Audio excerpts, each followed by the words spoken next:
minutos. O Jornal da Manhã conversa agora com o professor de Direito, Gustavo Sampaio.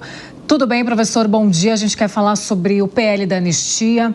Se os envolvidos no dia 8 de janeiro têm respaldo na Constituição. Quero falar também com o senhor se ainda dá tempo de discutir esse PL, essa proposta agora, neste fim de ano, com tantas outras pautas pendentes no governo. Bom dia mais uma vez. Bom dia, Paula. Bom dia a todas e a todos que nos acompanham. Bem, a anistia é um poder dado ao Congresso Nacional pela Constituição da República. É só o Parlamento brasileiro, através, portanto, da sua instância federal, Congresso Nacional, Câmara dos Deputados e Senado, que pode conceder anistia, um perdão parlamentar aos praticantes de um determinado crime ou de determinados crimes que tenham acontecido num dado momento da história. Então, que hoje a oposição ao atual governo, situação do governo anterior, propõe é um projeto de lei para conceder esse perdão àqueles que se envolveram nos crimes contra a ordem constitucional e o Estado democrático de direito praticados em janeiro de 2008 e naquelas imediações.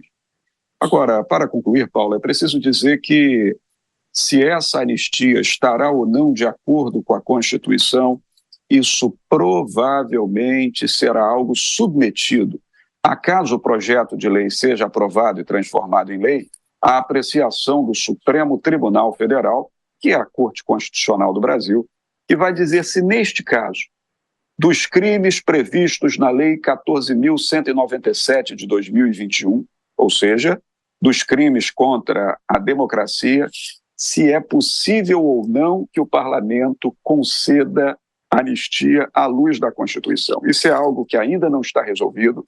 Há uma divisão entre os juristas, entre aqueles que concordam que a anistia é constitucional e aqueles que dizem que a anistia é inconstitucional, mas isso certamente lá na frente será objeto de uma decisão terminativa pelo Supremo Tribunal Federal.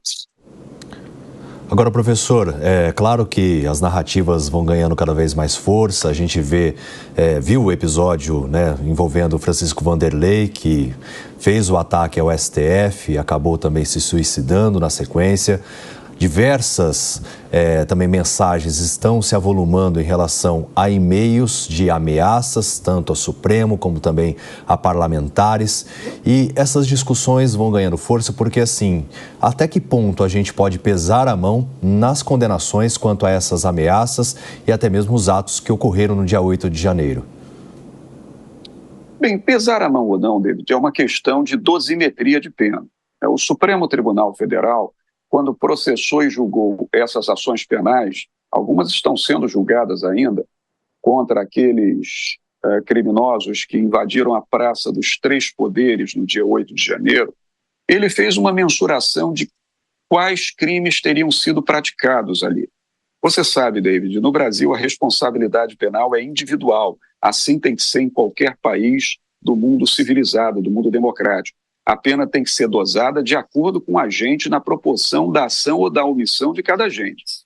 Então, em relação a alguns dos acusados, o Supremo considerou a prática de crime de abolição violenta do Estado Democrático de Direito, tem pena de 4 a 8 anos de reclusão, previsto no artigo 359-L do Código Penal.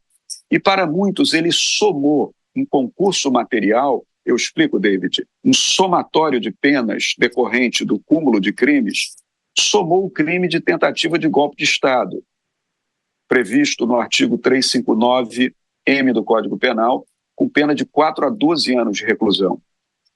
Considerou ocorrente também a associação criminosa do artigo 288 e, para alguns criminosos, o crime de dano do artigo 163, por conta das depredações dos prédios públicos na Praça dos Três Poderes. Então, nós tivemos ali alguns acusados que chegaram a 17 anos de reclusão de pena, entende? Outros não, outros tiveram penas menores de acordo com as circunstâncias individuais.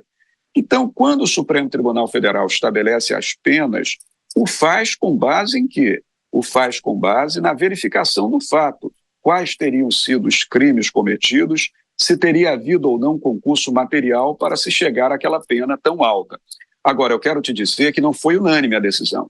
O ministro Barroso, por exemplo, na época do julgamento, considerou que não é possível, no caso concreto, somar-se o crime de abolição violenta do Estado de Direito com o crime de tentativa de golpe de Estado, querendo dizer que ou um ou outro. Então, o ministro Barroso fixou, nestes casos, pena de 10 anos de reclusão.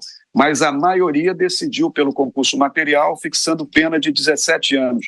Então, realmente, a resposta penal do Supremo Tribunal Federal foi exemplar, foram penas muito elevadas. Agora, isso não interfere, David, para concluir, em manifestação de anistia. Anistia é uma decisão que tem que ser tomada pelo Congresso Nacional, constituído de homens e mulheres eleitos pelo povo, deputados federais e senadores, que decidem se concedem ou não esse favor parlamentar de perdoar pelo crime praticado.